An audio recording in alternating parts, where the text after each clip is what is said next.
c'est encore moi. Aujourd'hui, la deuxième leçon en français. Donc, c'est une activité de lecture. Donc, on va trouver des informations dans un texte et en même temps, c'est un petit peu des sciences parce qu'on va apprendre des choses sur les animaux. Donc, tu as besoin de ta fiche 199 dans ton duotang bleu et nous allons faire l'activité qui s'appelle Ratatou à la ferme. Donc, le travail que tu vas faire aujourd'hui va te permettre de trouver les animaux qui sont ici, les quatre animaux, quels sont le nom de leur bébé et quel est le nom de leur cri. Quand on va avoir terminé ce travail-là, on va pouvoir en faire plus aussi avec d'autres animaux que j'ai sélectionnés pour toi, pour que tu apprennes des choses. Je trouve ça intéressant pour toi. Donc, on va commencer par regarder de plus proche les animaux dont il est question dans le travail. Donc, le premier, c'est une brebis. Une brebis, si tu la regardes, ça te fait penser à quel animal? Ça nous fait penser à un mouton. Donc, il faut trouver dans le texte le nom des bébés du mouton et de la brebis et le cri que ces animaux font. Ensuite, le deuxième, si tu regardes bien, tu peux reconnaître que c'est une chèvre. Une chèvre, on va voir quel est le nom de son bébé.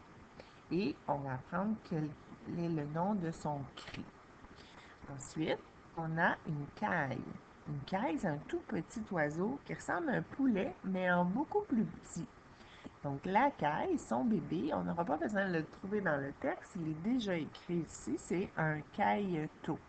Par contre, il va falloir trouver le nom de son cri. Et pour terminer, on a une oie. Donc, une oie, c'est une espèce de gros canard. Donc, une oie, c'est un gros oiseau, puis son bébé, il s'appelle un oison. Donc, pas un oiseau, un oison. Et on va trouver dans le texte le nom de son cri. Donc, on va commencer par aller regarder notre texte de plus près. Donc, je vais te faire un rectangle pour se rapprocher de l'image. Ah, il est de la bonne couleur, parfait. Alors, tu te rappelles que quand on lit une petite bande dessinée comme ça, il faut toujours y aller de haut en bas et de gauche à droite. Et quand il y a des rectangles comme ça, c'est des explications.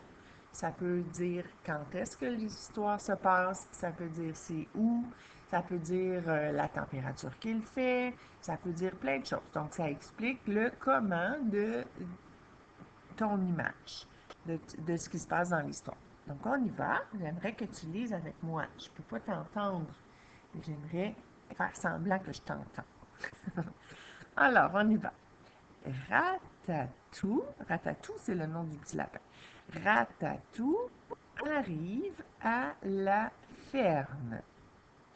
Il rencontre une brebis et ses agneaux. Ah, on a déjà trouvé le nom du bébé de la brebis. Brebis, je te rappelle que c'est une maman mouton. Donc, la brebis, elle a des bébés qui s'appellent les agneaux. Donc, on va aller l'écrire ici, à côté de la brebis, tu vas aller écrire agneau parce que c'est le nom des bébés.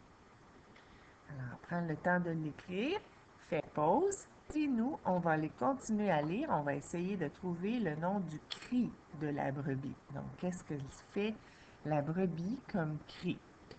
Donc, tu as fini d'écrire le mot agneau? Parfait. Donc, on continue. Le petit Ratatou, il va parler à la brebis. Qu'est-ce qu'il va lui dire? Et on sait qu'il parle parce qu'il y a une petite flèche. Et on sait même que la brebis va lui répondre. Alors, on y va. Bonjour, brebis. Pourquoi bêles-tu? Donc, on vient d'apprendre que la brebis bêle. Avant de l'écrire, on va finir de lire le bout d'histoire. On va voir qu'est-ce que la brebis lui répond. La brebis répond, le fermier va venir me chercher. Il a besoin de laine. Donc, on vient d'apprendre dans cette histoire-là que les brebis, les moutons, donnent de la laine. Donc, on va aller écrire juste ici que les brebis, leur cri, c'est quoi? Est-ce que tu t'en rappelles? Ils ont dit que les brebis bêlent. Donc là, j'ai pas mis de S comme il y avait dans l'histoire parce que belle, quand c'est tu belle, ça doit prendre un S, mais là, c'est pas tu belle, c'est la brebis belle. Donc, c'est comme elle belle et on ne met pas de S. C'est un peu compliqué pour toi, tu vas apprendre ça plus en troisième année, mais je te le dis quand même, ne mets pas de S parce que c'est comme elle belle. Tu l'as écrit. Si tu ne l'as pas écrit, fais pause. Nous, on va retourner à la lecture. On va aller lire la deuxième partie qui est juste ici et ça devrait parler probablement de la chèvre si l'histoire est en ordre comme notre feuille. Et oui, ça parle de la chèvre, on peut le voir dans le nuage. Donc, Ratatouille est allé voir les chèvres. On va lire. Tu lis avec moi. Plus loin, Ratatouille rencontre une chèvre et ses chevreaux. Ah, on vient de découvrir que les bébés de la chèvre s'appellent les chevreaux. Donc, on va aller l'écrire. Chevreaux. C'est pas chevaux, là. C'est pas comme un cheval. C'est chevreaux. Il y a un R ici, donc VR. Chevreaux. Donc, les bébés de la chèvre s'appellent le chevreau. Fais pause, prends le temps de l'écrire. Nous, on continue. Là, on va avoir Ratatouille qui parle à la chèvre, puis la chèvre qui lui répond. Tout à l'heure, ici, le Ratatouille avait demandé au mouton pourquoi elle bêle. Et le mouton avait répondu que le fermier allait venir la chercher pour prendre la laine. Donc là, on va voir si c'est un peu le même style, la même chose qu'il va demander. Alors il dit, lis avec moi, bonjour chèvre. Pourquoi bêles-tu? Ah, on vient d'apprendre que la chèvre aussi bêle. Donc, c'est le même cri que la brebis. On avait vu que la brebis bêle, mais la chèvre aussi, elle bêle. Ah, ben là, les deux font le même cri. Donc, ça fait tous les deux bé. Hein, tu connais ça? Alors, on va maintenant lire la réponse de la chèvre à Ratatouille. On veut savoir pourquoi elle bêle. Puis après, on va l'écrire qu'elle bêle dans notre texte. Donc, on y va. Lis avec moi. La fermière. Ah, tout à l'heure, c'était le fermier. Là, c'est plus le fermier, c'est la fermière. La fermière va venir me chercher. Ah, elle aussi, il y a quelqu'un qui vient la chercher. Mais pourquoi? Est-ce que c'est pour venir chercher de la laine? Est-ce qu'on peut avoir de la laine de chèvre? On va voir. Elle a besoin de lait. Alors oui, des fois, c'est les vaches qui donnent du lait, mais les chèvres aussi donnent du lait. C'est un lait un peu différent et on peut faire quelque chose d'autre avec cette sorte de lait-là. Donc, la chèvre qui a des bébés chevreaux, son cri, c'est qu'elle bêle. Donc, on écrit bêle dans le trottoir. Et on retourne à notre lecture parce qu'il nous reste la caille et l'oie. Parlant de caille, je t'ai mis ici une petite caille. Je trouve que l'image est un petit peu floue. Mais bon, c'est ça une caille, c'est un petit oiseau. Puis c'est de ça qu'on va parler dans l'histoire. Donc on est rendu à cette partie-là. Je vais prendre mon rectangle ici. Et voilà. Donc, tu vois, la caille, c'est ça, c'est ce que je viens de te montrer en image. Donc, on lit la mise en situation. Après, on va lire qu'est-ce que Ratatouille dit et qu'est-ce que la caille répond. On y va. Tu lis avec moi? On commence. La basse-cour, Ratatouille rencontre une caille qui carcaille. Donc, on vient d'apprendre le cri de la caille. Qu'est-ce que c'est le cri de la caille? Elle carcaille. Donc, tu vas l'écrire, carcaille. Quand tu as terminé, tu peux refaire pause. Et nous, on va aller continuer à lire le texte de la caille. On va voir qu'est-ce que Ratatouille lui demande. Il dit bonjour, caille. Pourquoi cries-tu? Donc son cri, on a appris que c'était carcaille. Donc pourquoi cries-tu? Et qu'est-ce qu'elle répond? Est-ce qu'il y a quelqu'un qui va venir la chercher elle aussi, comme les autres? On va voir. La fille du fermier. Ah, tu vois, tantôt c'était le fermier, après c'est la fermière. Là, c'est la fille du fermier qui va venir la chercher. La fille du fermier va venir chercher mes œufs. Ah! Alors on peut prendre les œufs de la caille. Super! Il nous reste maintenant l'oie. Alors l'oie aussi, je t'ai mis une image. Donc une oie, ça ressemble à ça. C'est une espèce de gros canard avec un long cou. Hein? C'est une sorte d'oiseau. C'est très gros une oie. Donc on reprend. Qu'est-ce qui se passe? C'est quoi la mise en situation? On lit ensemble. Plus loin, Ratatou rencontre une oie qui criaille. Ah, on vient d'apprendre qu'une oie, le cri qu'elle fait, c'est qu'elle criaille. Donc, on va aller l'écrire à côté de l'image d'une oie. Elle criaille. Voilà. Prends le temps de l'écrire. Fais pause et reviens-moi pour la suite de la lecture. Donc, si c'est comme le reste de l'histoire, bien, ça veut dire que il va lui demander pourquoi elle crie. Puis elle va lui répondre, quoi, tu penses que quelqu'un va venir la chercher pour prendre quelque chose, hein? On va aller voir ça si c'est vrai. Bonjour, roi. Pourquoi cries-tu? Ah, tu vois, on avait raison. Et là, il va nous dire que quelqu'un vient la chercher, peut-être? On va voir. Le fils de la fermière va venir chercher mes plumes. Et voilà, donc, l'oie, c'est ces plumes qu'on a besoin. Donc, ensuite, qu'est-ce qui est écrit en bas de l'histoire? Parce qu'on a fini notre travail, mais on n'a pas fini notre lecture. Et il y a des images ici. Qu'est-ce que c'est que ça? On va voir.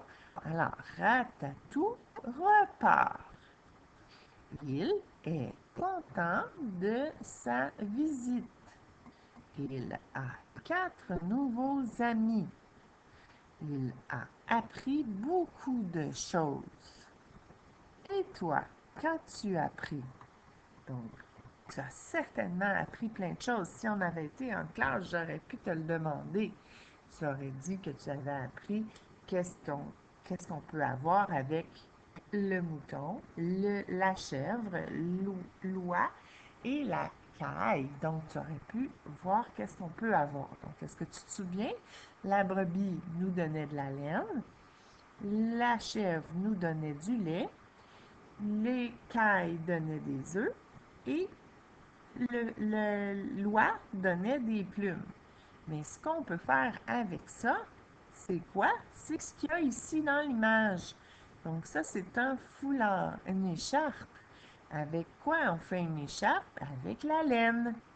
Ici, regarde, il y a un petit dessin de chèvre. Qu'est-ce qu'on peut faire avec le lait de la chèvre? On peut faire du fromage. C'est un fromage un peu différent de ce qu'on mange habituellement. Peut-être que tu connais ça, du fromage de chèvre. Donc, c'est un fromage qui s'égrène un petit peu plus. Là, c'est un peu plus sec. Donc, fromage de chèvre, laine de mouton. Et ça, c'est quoi? C'est un oreiller. Qu'est-ce que ça a à voir avec ça? C'est parce que avec les plumes de l'oie, on peut faire des oreillers. Donc, les oreillers sont remplis de plumes d'oie. Donc, ça se peut. Et le dernier, ici, c'est des petits œufs, parce que les œufs de caille, on peut tout simplement les manger. Donc, en haut de ma page, j'avais justement une image où on peut voir pour la caille, que tu connais un peu moins, la caille, il y a, euh, on peut manger la caille et c'est tout petit. C'est comme un poulet, mais minuscule. Et on peut aussi manger les œufs. Je voulais aussi te montrer la différence de grosseur entre un œuf de caille et les œufs de poule qu'on mange habituellement. Parce que oui, les œufs qu'on mange, si on se fait un petit déjeuner, c'est des œufs de poule habituellement. Donc les œufs de poule, ça c'est la grosseur normale d'un œuf de poule. Et un œuf de caille, c'est beaucoup plus petit. Je t'ai préparé aussi des images pour que tu vois le fromage de chèvre, à quoi ça ressemble. Alors, du fromage de chèvre, parce que là, tout à l'heure, on avait juste un dessin. Là, c'est des vrais fromages de chèvre. Donc, habituellement, ils sont faits comme ça sur le long dans un tube, mais il y en a différentes sortes. Donc, on peut manger du bon fromage de chèvre qui est complètement différent. Et voilà, donc ça termine l'activité. En fait, ça termine pas l'activité. Ça termine le travail qu'on a à faire dans notre zotang bleu. Là, on va aller remplir ensemble mon tableau qui parle des autres animaux. Donc, on va voir si tu connais le nom des bébés. Donc, le chat, son bébé, il s'appelle comment? Est-ce que tu le sais? Il s'appelle le chaton. Et quel est le cri qu'il fait? Le chat miaule. Et voilà, là, tu n'as pas besoin d'écrire rien. Tu as juste à essayer de trouver les réponses avec moi. Le chien, comment s'appelle le bébé du chien? C'est le chiot. Et on dit que le chien, on peut dire deux mots. Il y a le mot aboie, on peut dire qu'il aboie. Et un mot qu'on voit un peu plus souvent, c'est jappe. Mais là, ça ne rentre pas les deux. Et voilà, magie. Je l'ai arrangé pour que les deux rentrent. Donc, on peut dire que le chien aboie ou on peut dire que le chien jappe. Le mouton, maintenant, comment s'appelle le bébé du mouton? On l'a dit tout à l'heure dans l'histoire. Alors, le bébé mouton, c'est un agneau. Voilà. Ensuite, quel est le cri que l'agneau fait? Le cri de l'agneau, c'est qu'il bêle. Voilà. En fait, ce que je voulais faire, c'était pas écrire le nom Ce que je voulais écrire, c'était le nom de la maman, le papa, puis le bébé. On va le modifier parce que j'ai changé d'idée. Parce que je me rappelais plus ce que je voulais faire parce que c'était le document de l'année passée. Donc, qu'est-ce que je voulais faire? Je voulais écrire le nom de la maman puis le nom du bébé. Je voulais pas écrire les cris. Donc, le chat, la chatte et le chaton. Ensuite, le chien. La maman, elle s'appelle comment? La chienne. Et le bébé s'appelle le chiot. Mais ça n'empêche pas qu'on peut dire les noms des cris. Le mouton, dans l'histoire, on a appris que la maman mouton, c'est la brebis. Et le bébé, c'est l'agneau. Ensuite, ici, j'ai mis le nom de la maman parce que c'est ce qu'on entend le plus souvent. Donc, la maman, c'est la poule. Quand c'est le papa, c'est le coq. Et si c'est un adolescent, donc entre les deux, ça peut être un poulet. Un poulet, c'est un adolescent. Donc, coq, c'est le papa, poule, c'est la maman, et le bébé, il s'appelle le, est-ce que tu le sais? Tu sais, là, ça fait pip, pip, pip, pip, c'est petit, c'est jaune, puis c'est mignon. C'est un poussin. Et voilà. Ensuite, ici, on a le lapin. Quand c'est la maman, c'est la lapine. La lapine. Et le bébé, c'est le lapereau. Voilà. Ensuite, le canard. La maman canard, c'est une canne. Le bébé, c'est le caneton. Ça aussi, c'est mignon, un caneton. Tout jaune. Ça va se baigner avec ses grosses palmes pour nager. Ensuite, le cheval. La maman cheval, c'est une jument. Le bébé cheval, c'est un... Ça, c'est bizarre parce que ça ressemble pas du tout au mot cheval. Il faut qu'on s'en rappelle. Ça ressemble plus à une poule. Donc, c'est un poulain. Le poulain, c'est le nom du bébé cheval. Ensuite, là, pour le prochain, je t'ai mis le nom de la maman parce que c'est ça qu'on entend le plus souvent. La maman, c'est la vache. Le papa, c'est le bœuf. Le bébé, c'est le... Est-ce que tu sais comment ça s'appelle? Un bébé vache. Ça s'appelle un veau. Ensuite, ici, on a le cochon. La maman cochon, elle s'appelle la truie. Tu vois que des fois, le nom de la maman et du papa se ressemblent pas, Mais des fois, ils se ressemblent beaucoup. Que regarde, dans lapin, c'était facile. On avait juste à ajouter un E. Lapin, lapine. Mais là, cochon et truie, ça se ressemble pas. Et le bébé non plus, ça se ressemble pas. C'est le porcelet. Voilà. Mais c'est parce que le papa, ça peut être du porc. Donc, si c'est un porc pour le papa, ben c'est un porcelet pour le bébé. Ça se ressemble. Bon, là, on a fini pour vrai notre activité, puis tu as appris plein de choses. Tu as appris le nom des animaux. J'espère que tu vas t'en rappeler. C'est des choses que c'est le fun de savoir dans la vie, hein? Parce que si tu parles à quelqu'un, puis que tu peux montrer que tu connais le nom des animaux, c'est parfait. Après, donc, dans ton Duolingo bleu, je t'avais déjà suggéré de faire ces pages-là quand on avait pratiqué les sons BR, CR, GR. Et il y avait aussi, donc il y avait deux pages. Il y avait, ben en fait, il y avait, excusez, je suis un peu mêlée. La fiche 200, normalement, tu devrais l'avoir faite parce que je t'avais dit de la faire. Peut-être que tu ne l'as pas faite. Si tu ne l'as pas encore faite, tu peux la faire. Tu dois encercler le nom des aliments. Après les avoir lus, ce sont des mots qui contiennent les sons br, cr, gr. Ensuite, l'autre page, celle-là, je ne pense pas que je t'ai suggéré de la faire, mais ça peut être amusant de la faire. Donc, tu dois lire les animaux ici et le nom des animaux, et puis tu encercles en trois couleurs, le vert, le bleu et le rouge, les noms qui sont des bébés, les noms qui sont des papas et les noms qui sont des mamans. Donc, en vert, c'est les bébés. En bleu, c'est les papas. Et en rouge, c'est les mamans. Donc, dans chaque rectangle, tu vas avoir les trois. On va faire un petit exemple. Donc, celui-là, on peut voir par le dessin que c'est le chat.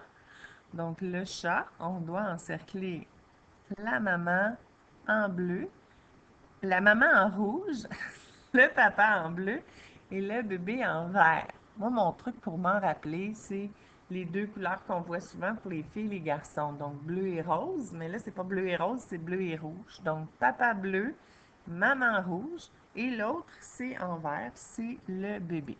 Donc, on va y aller avec le premier mot. On va le lire. C'est écrit chatte.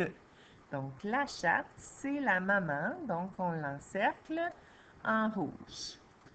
Voilà, on va juste arranger ça pour que ce soit un rond et non un rectangle. Tiens, bon, j'enlève l'autre en dessous. Et voilà, agrandir la ligne, épaissir la ligne. Voilà. Bon, le prochain, qu'est-ce qui est écrit? C'est écrit chat. Donc, pour le chat, de quelle couleur on va l'encercler? On va l'encercler en bleu, parce que c'est le papa. Donc, bleu. Et le dernier, on va le lire. C'est écrit chaton. Le chaton, c'est le bébé. Donc, si c'est le bébé, on va le mettre en vert. Donc, vert pour le chaton. Oups, un petit peu, là. J'ai des problèmes. En vert. Et voilà. Donc, chatte, c'est la maman, on le met en rouge. Chat, c'est le bébé, on le met en bleu. Et chaton, c'est le bébé, on le met en vert. Et voilà. Donc là, c'est terminé cette fois-ci. Donc, je te suggère de faire la page 201, qui est la fiche dans ton Duotang bleu qui ressemble à ça. Je te dis bye bye, puis je te fais une autre leçon tout de suite après, la dernière pour aujourd'hui. Bye!